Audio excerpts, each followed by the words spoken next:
Terima kasih Anda masih bersama kami di Market Review. Pemirsa, para analis menilai rencana pemangkasan produksi yang disiapkan sejumlah emiten pertambangan batu bara masih akan memberikan tekanan bagi kinerja keuangan perseroan, di mana kebijakan ini diprediksi akan berdampak terhadap penurunan top line setiap perusahaan.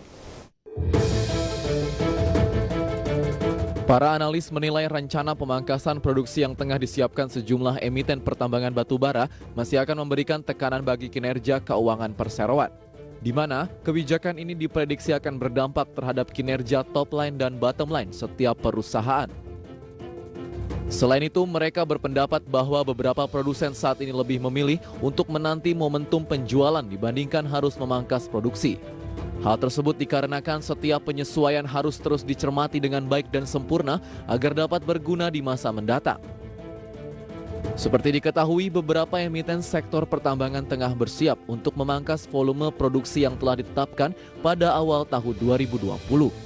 Langkah ini dilakukan seiring dengan pelemahan harga batu bara global yang disebabkan wabah pandemi COVID-19. Sebelumnya, dua perusahaan batu bara dengan kapitalisasi terbesar yaitu PT Adaro Energi Tbk dan PT Bayan Resources Tbk menjadi sebagian produsen yang telah mengumumkan langkah-langkah pemangkasan produksi guna menyelamatkan keuangan perseroan. Berbagai sumber IDX Channel.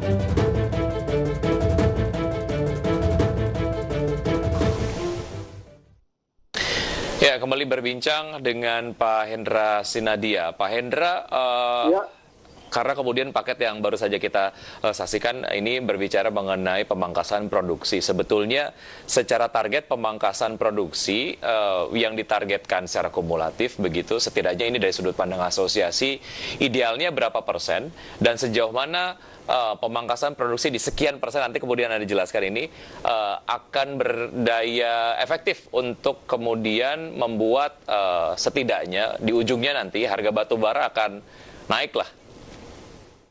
Iya, ini masalah yang tidak mudah ya untuk berbicara mengenai pemangkasan produksi, karena tadi saya sampaikan perusahaan masing-masing punya strategi. Ya. Nah, cuman kalau kita melihat ya, kita menyadari bahwa di dunia ini kalau dengan tingkat harga sekarang itu lebih dari separuh batu bara di dunia ini udah di titik rugi ya, di titik rugi. Bahkan kalau kita lihat ya di emiten kita sendiri itu range-nya bisa 20 sampai separuh ya dari emiten batu bara kita ini yang udah rugi ya. Nah, ini yang kondisi yang kita alami saat ini. Nah, bagaimana efektivitas production cut dalam hal ini? Tentunya kita melihat perlu ada adjustment ya, karena kondisi harga ini disebabkan oleh supply yang berlebih ya, sementara karena demand yang sangat lemah, sementara produksinya tetap masih berjalan normal. Kita melihat kurang lebih 15-20% ya dari target produksi ini yang perlu di-cut agar bisa membalance kondisi market yang lagi lemah.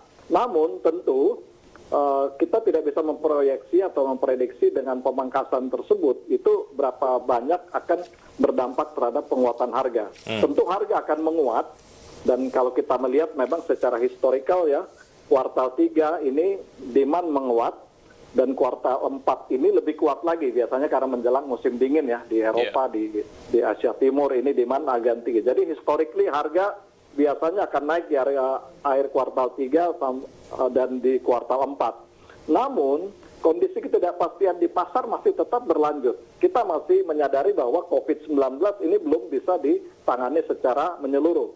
Bahkan ada kekhawatiran pun second wave bisa terjadi misalnya di Tiongkok ataukah di India. Nah, kalau hal ini terjadi tentu koreksi lagi terhadap demand. Jadi kita melihat memang banyak ketidakpastian, tapi paling tidak jika produksi bisa dikendalikan, paling tidak harga masih bisa relatif. Dan kita lihat memang dalam beberapa hari terakhir ini ada kecenderungan harga mulai menguat lagi. Dan kami dari APBI juga terus berkoordinasi dengan pemerintah, bahkan antara G2G kami dengar ada pembicaraan dengan pemerintah Tiongkok bagaimana agar Tiongkok bisa memberikan akses terhadap impor batubara dari Indonesia ya. Jadi membuka kuota produksinya seperti itu. Ini sedang ongoing, Pak. Baik, dari sisi demand yang sedang melemah, Pak Hendra, sebetulnya diversifikasi dari pasar sendiri seberapa cepat dapat dilakukan? Tentu saja ini dilakukan di tengah pelemahan harga dari batu bara sendiri.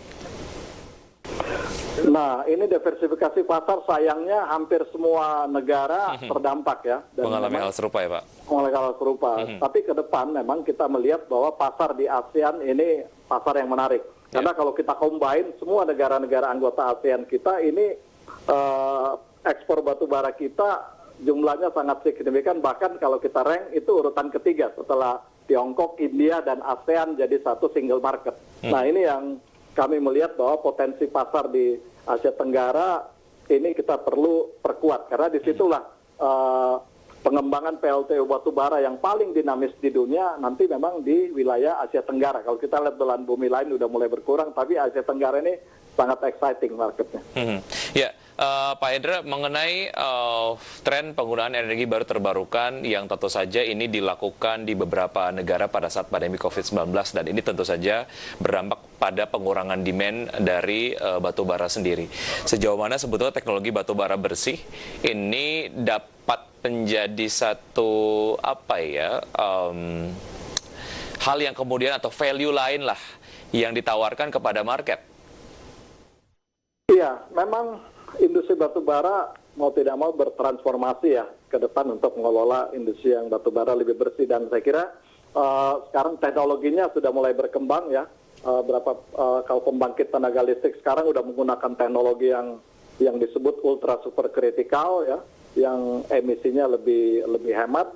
Kemudian juga kalau kita lihat transformasi batu bara untuk diolah menjadi bahan baku gas ya, DME, juga ada metanol. Nah itu sekarang perusahaan-perusahaan sedang menjajaki ke sana. Memang dalam waktu singkat itu belum bisa membuahkan hasil karena itu butuh investasi yang juga developmentnya cukup panjang ya, 3 tahun ke depan. Tapi paling tidak ini momentum bagi pelaku usaha seperti yang disampaikan Bapak Presiden tadi untuk bisa melihat bagaimana opportunity jika batu bara ditransformasikan, diolah lebih lanjut untuk bahan. Tapi tentu ini kuncinya adalah keekonomian. Ini kuncinya tetap bagaimana agar transformasi kegiatan transisi ini bisa ekonomis bagi pelaku usaha.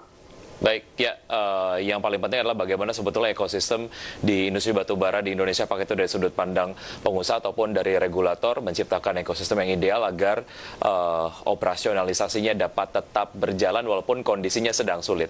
Pak Hendra, terima kasih sudah bergabung di Market Review. Sukses selalu untuk Anda, sehat selalu Pak Hendra. Ya, terima kasih Tawadud. Sampai jumpa. Dan pemirsa tetap di Market Review, saja kami akan segera kembali.